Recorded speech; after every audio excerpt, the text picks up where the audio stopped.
Bill D'Agostino is the Media Research Center guy who comes on the show with us. He's on X at band_Bill, and he is the undisputed master of putting together compilations that are on social media. And it's great to have him join us today. Bill, what's going on? I'm pumped, man. CNN Live Access finally came out. I'm sure you've been celebrating too. I have been doing a candlelight vigil, waiting for it. So this is good. I can blow out the candles now. Yeah. Only what, like 34 more days or something until it beats CNN Plus's duration. So that's good. We've got our fingers crossed over here. I'm not going to be watching any of it because even I have too much of a life for that. But hey, I'm really excited for them. I wish them well. I got to be honest with you and plead ignorance here. What the hell is CNN Live Access? That's exactly what I said when my boss told me that it launched today. It's apparently their live streaming like app. It's supposed to be. I think they're aiming for like cord cutters and like mobile news consumers. But it's like a companion app to their actual coverage. So I guess it's just CNN on your phone, but it's also going to have some other like little mini exclusive offerings, like some Anderson Cooper show dealing with grief. Which when I heard that, I was like, okay, how is this not just CNN Plus? Right. Because they had like an Anderson Cooper show about how to like raise kids or whatever. So it's once again, it's just CNN personalities doing non-newsy stuff, I guess. I don't know. It all sounds terrible. I desperately hope that they don't make anybody in my department watch it because we need hazard pay for that. You know, they might. It's very possible that they may say to you, listen, you got to sit there and watch CNN Live Access, in which case then you might be able to file some sort of a suit for, I don't know, pain and suffering. I'm not sure. But so what's the over-under on it? CNN Plus lasted 34 days. Is that what the record was? Something like that. It might have only been 31 days. It was something in the 30s. It was not it was longer than like a fruit fly's lifespan, but shorter than like a house fly. That's I wish them all the best. I really do. The only thing saving CNN right now is Scott Jennings, because if it wasn't for Scott Jennings, I don't think anybody would be watching anything that they put out there. But Scott Jennings goes on there, blows them up, and then the clips go viral, and it's a wonderful thing. So he's literally keeping CNN alive right now. Although, did you hear the news? They're apparently trying to poach him. I think it's one of the broadcast networks. It might be CBS, which if they steal him, I mean, that's going to kind of be a bummer because I love watching Scott, just shred Abby Phillips. But it's going to be bad for them too, and that show is going to become. I mean, no shade to Michael Singleton or any of the other conservatives who routinely go on there, but it's just not going to be the same without Scott. Yeah, no, it's true. So CBS wants to steal him, huh? Is that because now it's the Barry Weiss, and they were talking about trying to steal Bret Baier from Fox News, and they're trying to go to a different direction?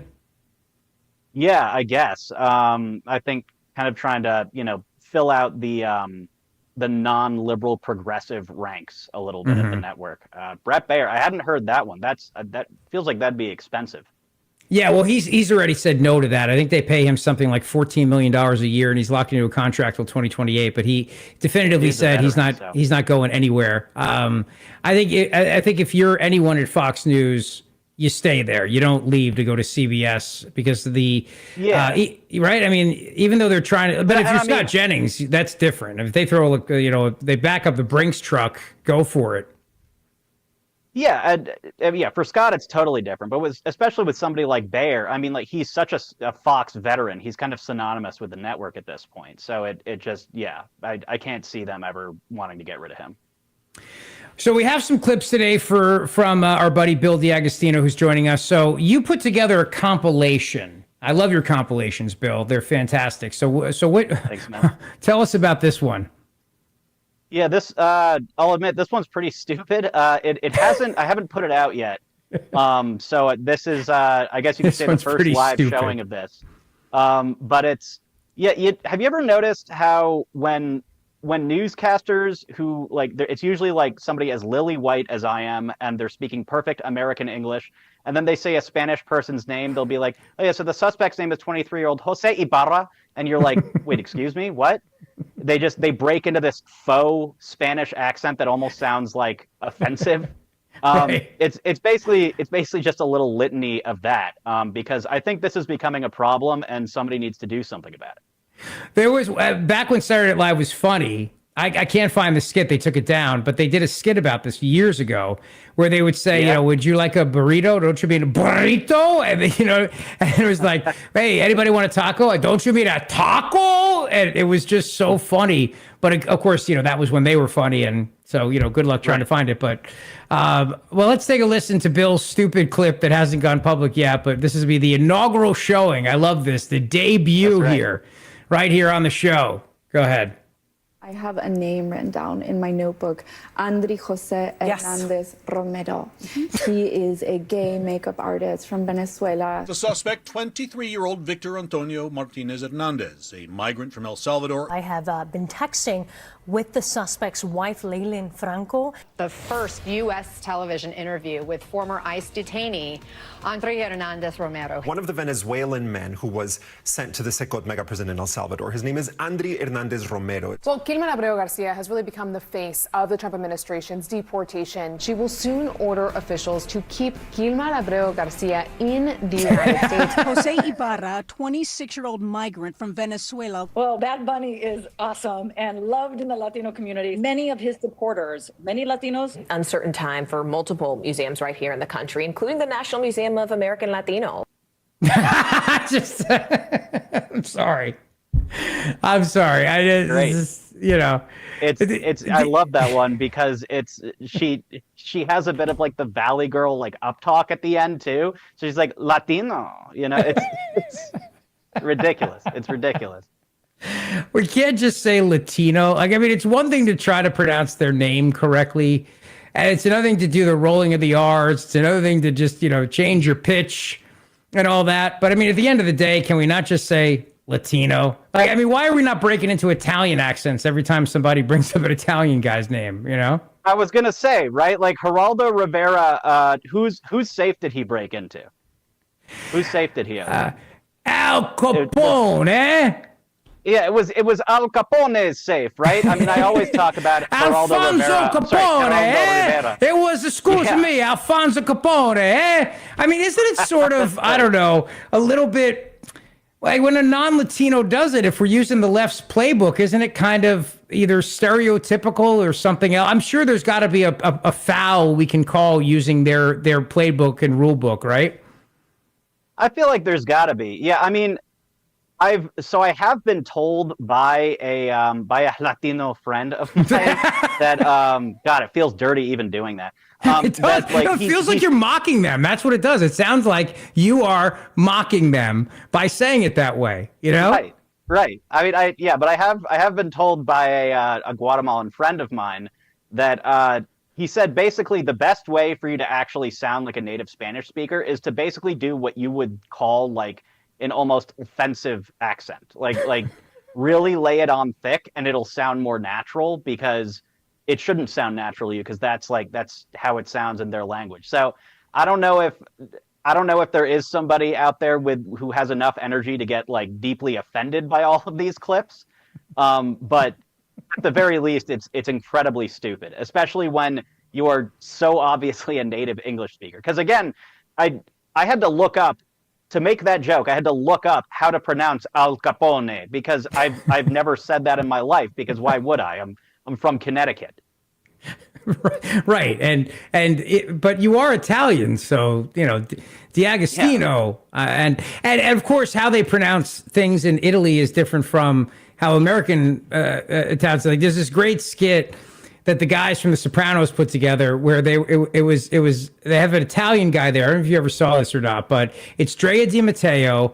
I can't forget who the other actor is, but and it's how do you say? And they had various different words. So you know, mozzarella is one of them, and the guy from Italy is sitting there in the audience, right. And you know, and it's mozzarella, and the Italian from Italy is all offended by this because you know, how do you say marinara, manad, and the Italian in the audience is like, that's not how you say. It was hysterical. It was so funny if you can find it on YouTube.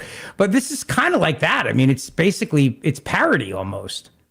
Yeah, why does our diaspora drop the last vowel on all of the Italian words, right? We say like you get all this mozzarella, and then you go to Italy and it's like mozzarella. You know, it's mozzarella. Like they almost like overdo it in Italy, maybe just to spite us. I don't know. But I was corrected one time by my mother on pronouncing a word, like it's like they don't say gabagool over there. If you go over there and you try to order gabagool, they're gonna look at you like you're friggin' crazy. You know. Well, you know why?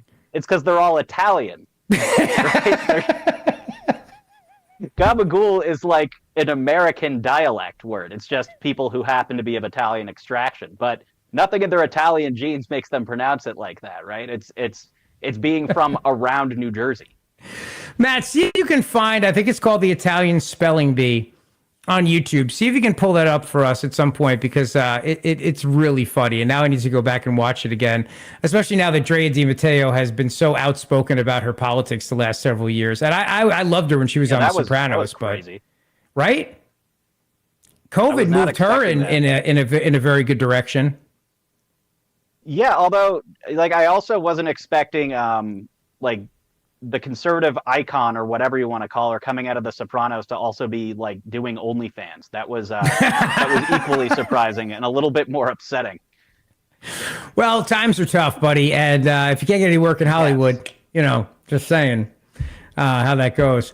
Now, Karine Jean-Pierre, things are not going well for Karine Jean-Pierre, because really, shouldn't we be doing this with French accent? French names too. I'm just saying. We should. She was eating some fromage, Karine Jean-Pierre, and I don't know if she had any. I can't even take myself seriously. This has been a disaster for her, this book tour. It really has. I mean, in all the book tours we've seen, this has got to be up there as one of the worst. Yeah, it does. I think the only more egregious book tour that I can think of in my time at MRC, and it was egregious for a completely different reason, was James Comey's book tour. Like shortly after Trump fired him, and we actually did a study back then. Do you remember like all the thing about Russian prostitutes like micturating on each other? I'll use that term because I want to be polite. That was like included in Comey's book, and we did a study of how many times the phrase prostitutes peeing, like that actual phrase, was uttered on like daytime news, and it was something like 44 times in 5 days. We titled the article "Yellow Journalism," which I was very proud of. Very good, very good. Like that's a New York Post worthy headline right there. Well done. There you go. Thank you. Yeah. Well, I mean, so Karine's obviously it's not egregious in the same way, but you could tell it was going to be bad when you realized it was happening, right? Because it involves Karine Jean-Pierre speaking in public, which is probably the thing she is least suited to do, despite having been a presidential press secretary. But yeah, I mean, the clip here speaks for itself. It's when I was watching, I kept thinking, this is a person who needs media training, even though she was the White House press secretary and dealt with the press all the time. But it's kind of it's in some ways, it's trying to be your own lawyer or your own coach. I mean, this is why even people who are lawyers get lawyers. She should have gotten media training for this, and she clearly was completely unprepared for this. I also don't think she is the brightest bulb in the store there. I've never thought that about her. Like, Jen Psaki's smart. I will say that. Her ability to lie and dance around things, but she's smart, and Karine Jean-Pierre is not. And that's just the fact. And I think it comes out here in this. And so let's do cut 44. This is her interview with MSNBC's Ayman Moy Yeldin, which we should be pronouncing in the correct whatever dialect, but I don't know what that dialect is. So cut 44. Egyptian, I think, but Egyptian. Yeah, I'm not even going to try to go there, because I'd have to work on that. I would need a dialect coach for that. So we'll just play it. Go ahead. Karine, do you have any regrets at all for anything that you said while you were speaking on behalf of this administration? It's a simple yes or no. No, because you're asking for a yes or no question. I want to put some context to it too. I woke up every day. I woke up every day very proud to be the White House press secretary. I woke up every day as a Black woman who is queer, who no one had ever seen someone like me at that podium standing behind that lectern. It was an honor and a privilege to have that job. And I did it to the best of my abilities. So what? I guess the first question I have is, what does her being a black lesbian have to do with anything, Bill? It has everything to do with everything, Rich. That is all that she has to her. She's one of these people who, as you pointed out, is not the sharpest. She's not great at what her career is, right? And so her whole personality, her whole being, is basically just these immutable traits that she has elevated to the highest importance. You could also argue that probably checked plenty of boxes in the short list of interviews to try to decide who was going to be the Biden press secretary. I think that's probably not too untoward of me to say, because I think that most people probably suspect that. But yeah, it's insane how much she falls back on this, right? He said, "Is there anything you would change, or anything you want to say about your performance as press secretary?" And she says, I'm a gay black woman." Right. It's like, oh, okay, well, that settles that. Thank you. You made news there, Karine. You're breaking new ground.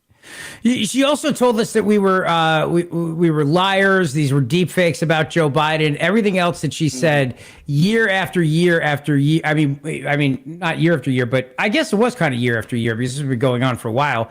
But she stood at the White House podium and not only lied, but accused us of lying, accused us of manipulating videos, which nobody ever did. Like the video of him shaking hands with the invisible paratrooper, that she at one point said that was a deep fake. And by saying that, the implication, of course, is that somebody had edited that. And she said other videos were edited. Nobody ever edited these things. They were all real. But she stood up there and lied about all that. What I also find about this book tour, which is interesting, Bill D'Agostino, Media Research Center, is that now the media is trying to hold her accountable now, but they never did then. And you know what I mean? She'll go on MSNBC and they'll be like, well, are you going to apologize? Well, why aren't you apologizing? Because you allowed her to lie to the American people day in after day out. And by the way, joined in on it, where you had people on your network like Joe Scarborough saying this is the best version of Joe Biden that there ever was. And F you if you don't believe it. F you if you don't believe it. Right, exactly. No, this is why I think she's been combative with them when she goes on these shows, because she senses that they're all throwing her under the bus in this, right? They're throwing the Biden administration, anybody who still identifies themselves openly as like, yes, I was a Biden person, like anybody who's dumb enough to do that proudly at this point gets thrown under the bus as basically being part of the cover-up. And I am so glad we're past that exhausting, infuriating news cycle where everybody in the media was clutching at their pearls and gasping and saying, oh my gosh, he is senile. How could they have hidden this from us? And it was like, what do you mean us? You're part of the they. Like get back on your side, buddy.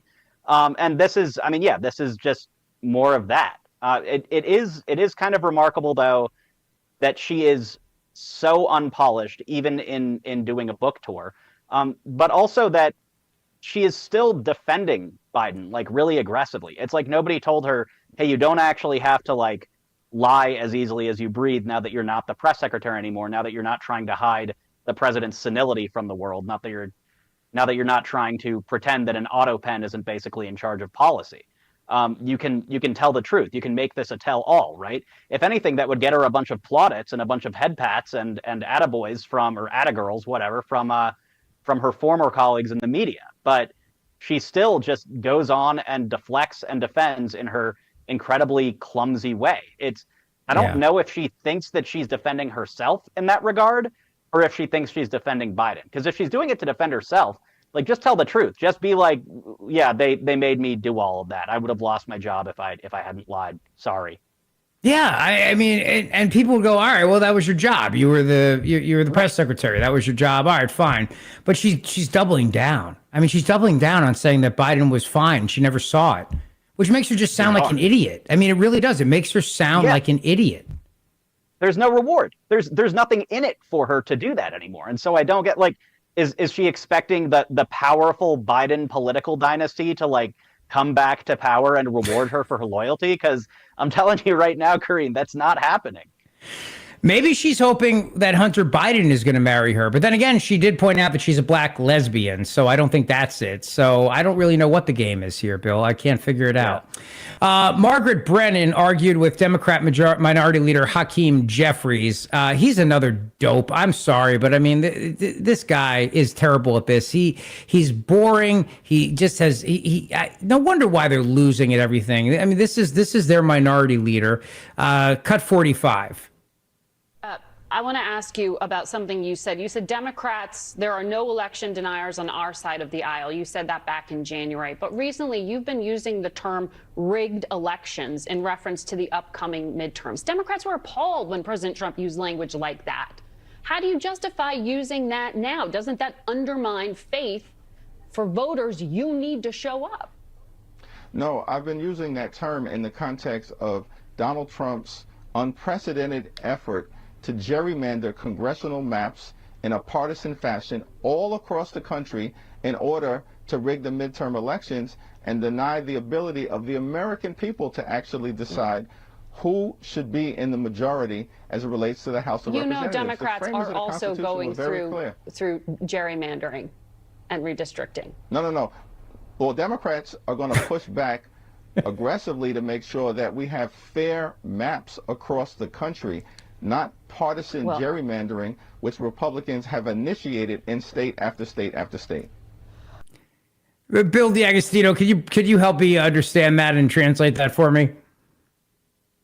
Yeah, I mean, I guess he's suggesting that this is like the first time any party has ever gerrymandered, and that Republicans are just coming out of the gate swinging for no reason, and the poor sleeping Democrats were caught unawares, and they said, "Oh my gosh!" And so now they have to stand up for democracy and stop the partisan gerrymandering by doing more partisan gerrymandering, I guess. Although what's funny is all of those headlines that we saw back when this little fight started, of people in the New York Times, Washington Post, etc., all basically admitting with depression that, oh, okay, Democrats actually don't have much more gerrymandering that they can do because all of their states are already so contorted and twisted into these bizarre shapes.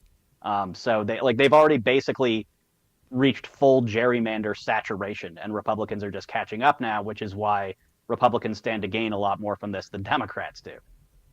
But as far as Brennan pushing back on him goes, it was good, right? It was fine. It's not like she was aggressive. It's not like she was taking Republican side. It felt like a normal, not softball interview that you would expect from a reporter. The media, however, and the left in general are furious about this, and they're horrified. And they're all suspecting that Margaret Brennan is on the chopping block. I don't know if that's true or not, but I do know that CBS has laid off about 100 employees, or they're going to lay off about 100 news specifically employees, as part of Bari Weiss's new initiative. Probably trimming the fat mostly. I know that Paramount's also just trying to cut costs.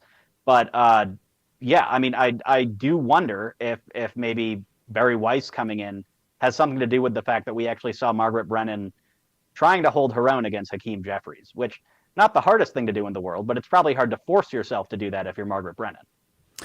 And by the way, I found the enchilada skit from Saturday Night Live from 12 years ago. So Jimmy Smits was in it, and this is back when what's the name of the actor who killed himself on Saturday Night Live, who was hysterical? Gosh, I can't remember his name, but who was the actor? Do you remember the comedian? Saturday Night Live. I don't know. No. Yeah, and we also found it was the Bensonhurst spelling bee, and it wasn't Drea DiMatteo. It was Lorraine Bracco who's in it, along with Paulie Walnuts. Okay. So, Matt, do you have them? Which one do you? Why don't we do the Bensonhurst spelling bee? A little bit of that first. Can we play a little bit of that? Yeah. Give me that. All right, go ahead. The final round of the Bensonhurst Italian spelling bee.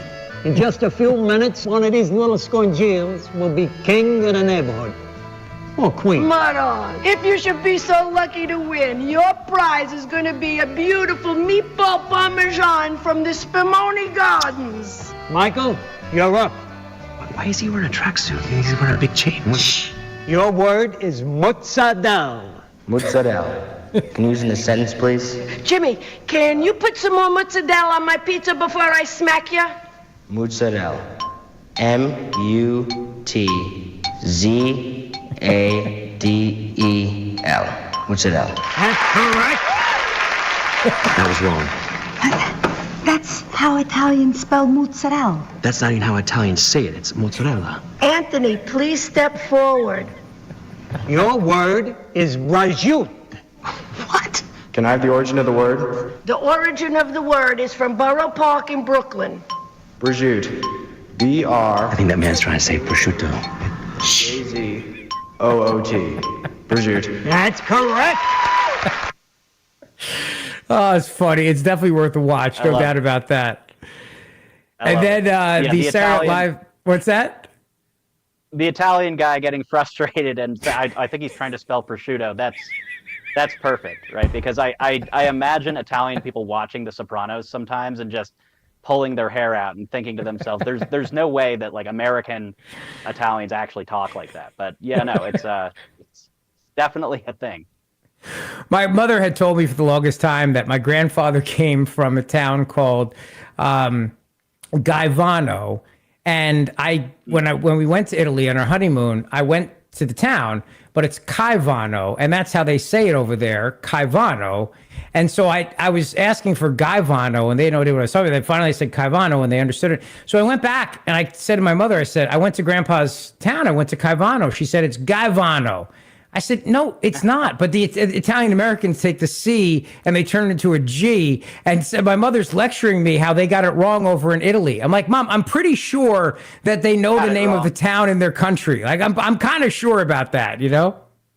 It was an unknowable truth that was revealed to the few that landed in Staten Island. That was when lightning struck and they all realized it's actually a G. No, that blew my mind too. I was trying to figure out what word they were saying the first time I watched The Sopranos, when they would always talk about their gumars, right? I was like, what is that? That's a disgusting sound that you're like. What is that word?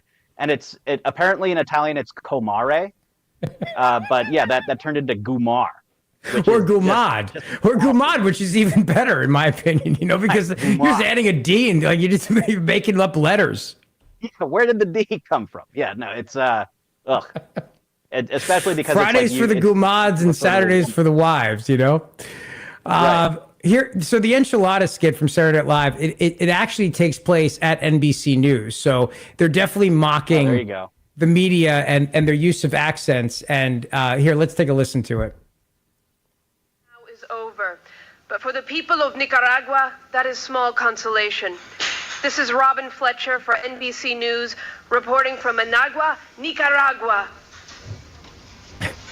What do you think? Well, it's a nice report, but is this the week to cover Nicaragua? Well, I think Nicaragua is important. And not just Nicaragua, but also Honduras, and especially El Salvador. But wasn't the big story the defeat of Ortega and the fall of the Sandinistas? Excuse me, everybody. I'd like you to meet our new economics correspondent, Antonio Mendoza. Well, or Antonio Mendoza. Oh, it's nice to meet you, Antonio. I'm sorry, is it Mendoza or Mendoza? Mendoza, just Mendoza. Oh, all right. Okay. Well, Antonio, Kathy here was just talking about our coverage of Nicaragua.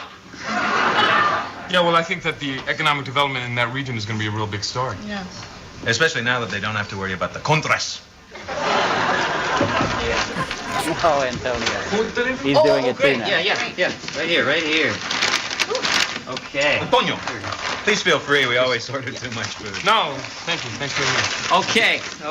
All right. Who had the enchiladas? Oh, yes. Okay. We also have a combination bean burrito and chili con carne. Well, I had a burrito and huevos rancheros. Oh, there's no huevos. They must have screwed up. Antonio, you're welcome to have my chili con carne.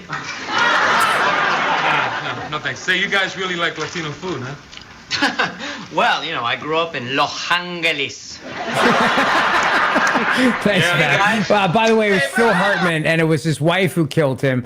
And David Spade's in that clip as well, along with Jimmy Smith and some other people. So, but I think so. That must have been made in probably the 80s or early 90s. That clip back when the show was funny, and they're mocking it, and I'm glad to see it come full circle with Bill D'Agostino mocking it and putting together this montage. So, well, yeah, it's weird, right? Because they're doing it like in this very exaggerated way, but specifically Rosa Flores at CNN. It's like they're actually dead on. Like it's truly that aggressive.